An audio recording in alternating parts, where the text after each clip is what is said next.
Hello everyone, welcome back to another video of Tech Basics. In this tutorial video, we are going to learn how to log in VNS Finance. First step is to open your browser. Here I am using Google Chrome.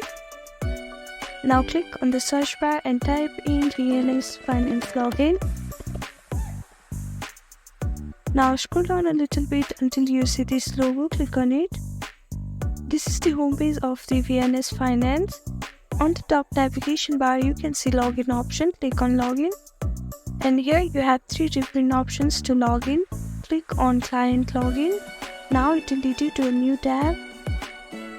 Here you have to type in your client ID and your password. So type in your client ID. Now type in your password. Here you have to select which year you are from. Here I am choosing 2024. Now you have to write the alphabet that is shown here.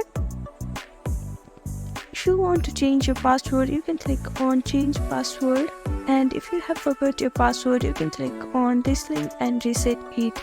Now click on sign in, and these are the simple steps that you can follow to log in VNS Finance.